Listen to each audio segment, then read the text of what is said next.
Good morning and welcome to Morning Moments. I'm so glad that you had taken the time to be with us in Morning Moments. We have an actress, Kari Fabian, with us. She has been on movies such as Treasured Lies. She's been on the hit series The Chosen, and she's been on so many different things that you may have seen her on. But I'm so glad that now she could say she's been on Morning Moments.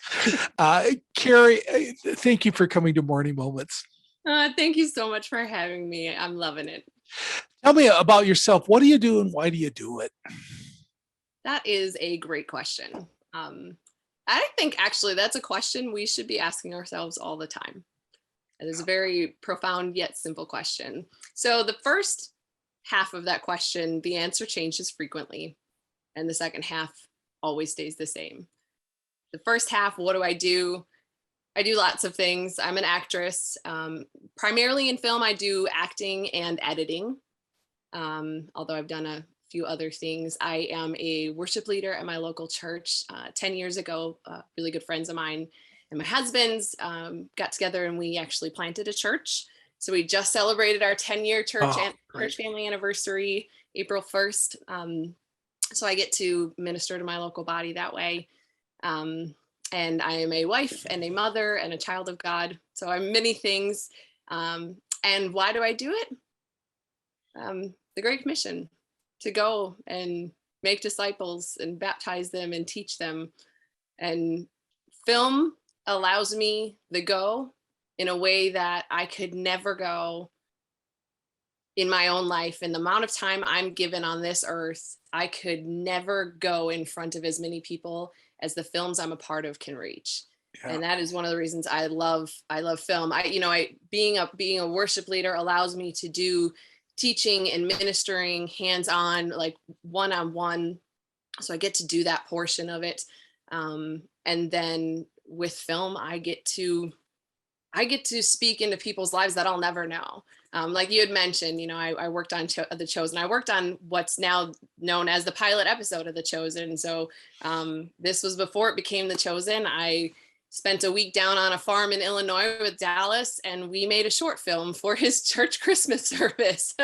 And we had no idea what it would turn into at that time. And when I think about that film and what we thought it was and what it's become, I'm so humbled and blown away by what God can do through film. I mean, I can't even begin to fathom the amount of homes that I've been in through that film, through that episode, I guess you'd call it now. And the amount of people that have been reached through it's just so beyond what I could physically do. And it will continue. Like even when I'm no longer here, it will continue to exist. It will continue to minister to people.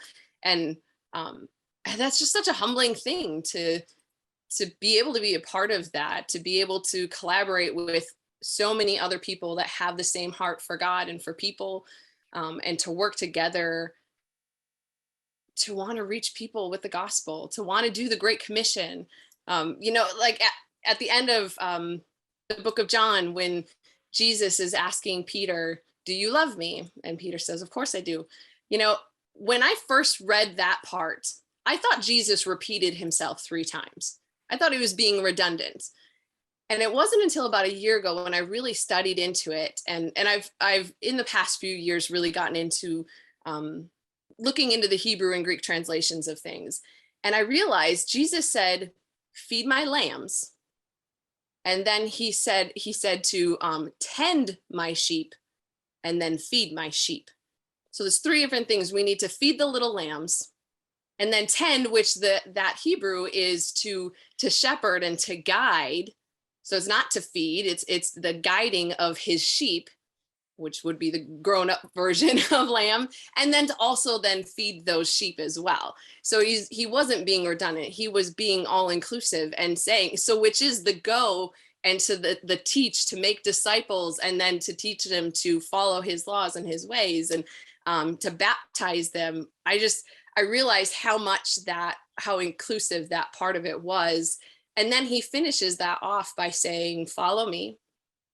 And then when Simon Peter asks, "Well, what about him?" referring to John, Jesus says, "Don't worry about him.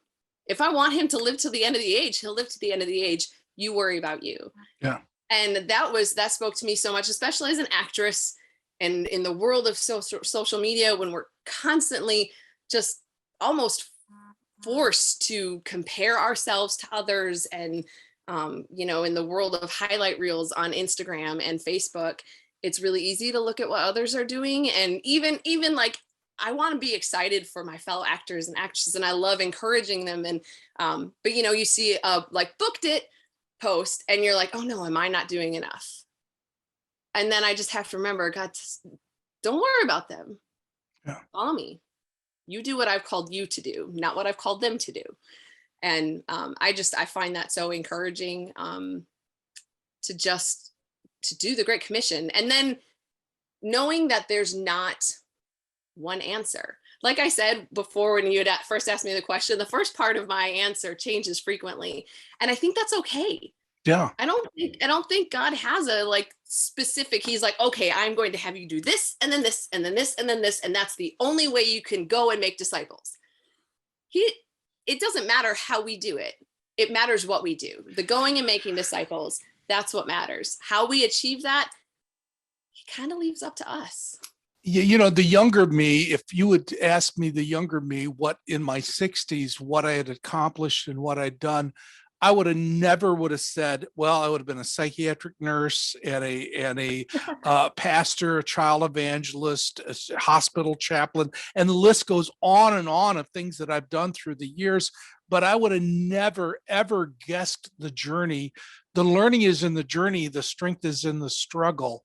When we go on our journey and we say, well, whatever the journey is, my purpose is the same. Right. I want to let Jesus be made known. God, you kept referring to the Great Commission, and I think sometimes we get so distracted by media and our goals and our careers, we forget that God, 2/3 of God's name is go, and Right. and Yeah. He said go into all the world. And as we are, a lot of times people think, well, I'm not going to be a missionary and go into Africa or go to Europe. Or God said go into your world Yeah. and preach the gospel. And if it's your world of acting or your world of being a mom or your world of being a godly husband or wife, that's your world. But you Right. should be doing the same thing, the Right. Great Commission. Right. Yeah. If you, again, like going back to studying Hebrew and stuff, the command there was make disciples. Yes. The go, the baptize, and the teach, those were supporting, those were the ways in which we make disciples. But the command was to make disciples. I tell folks 10,000 years from today, the person standing beside me will only be concerned about one thing. What did I do to help bring them into the kingdom of God? Right. Because nothing else is going to matter 10,000 years from today. Right. And all the stuff that's happening today, though, that's all stuff. And Yeah. and I'm looking for eternal investments in what I'm going to do eternally. Yeah. I think it's important to remember that those things in themselves don't have to be super profound. No. It's simple loving people and just having connection and being there and listening, and like, they can be simple things, and you can do them in your everyday job, or you can do them in weird jobs like filmmaking, but you can Yeah. do them in any way. Yeah. And I think this side of heaven, we will not know all the results and things that we've done for people. Right.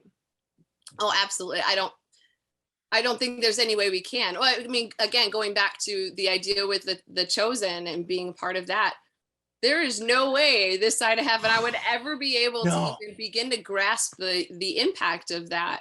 And I don't think I need to know. I think it's important almost for me not to know, Yeah. because then I'm not doing it for that reason. I'm not doing it so I can find out the end result. I'm not doing it so I can count my numbers. I'm But doing it because that's the Great Commission. but sometimes God gives us what I call the earnest of our inheritance. Yeah. Sometimes he gives us a little piece of that to encourage us. I know my wife and I were at a church years ago, and a young couple came up to us. A young man came up to us and said, "I really want to introduce you to my wife, and my children." And so he introduced us to my wife and I, to his wife and to his children. And then he stopped and looked at me and said, "I want you to know I got saved in one of your kids' crusades when I was a child." Oh, wow. And I'm going, here's this family going to church, and he came to the Lord when I, among a lot of those snotty nosed kids in the kids crusade, and here he came to the Lord in that kids crusade, and that was the earnest of my inheritance, just the little piece of it.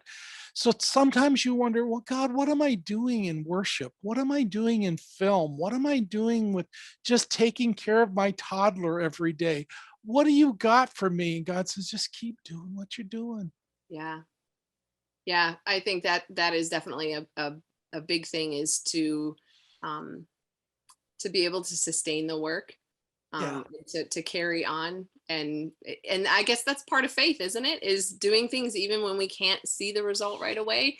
And then when God knows we're growing especially weary, he, like you said, gives us a little glimmer and glimpse into it. And Yes, yeah. absolutely. Well, what a delight. I was telling Carrie before we started this interview, we've been working on this for about a year or over a year now, trying to get this interview going. Schedules didn't work out and all that. Some people I interview within just a few days of contacting them. Others it's just kind of hanging out there, and Yeah. when it opens up, it opens up. And uh, some of you are listening to this and said, I just, this is exactly what I needed. I needed to hear that profound words that Carrie gave to me. And some of you need to share that with somebody else. Say, hey, you got to listen to this interview. There's some things that was said, and it's my pleasure to have you on to be able to share your heart and share the God's word like you did today. Thank you so much. Thank you so much for having me. It's truly been my honor. I'm going to put down below information in the comment section about her work that she's been doing, and what projects she's been on, and what she's going to be doing, and what God has for her.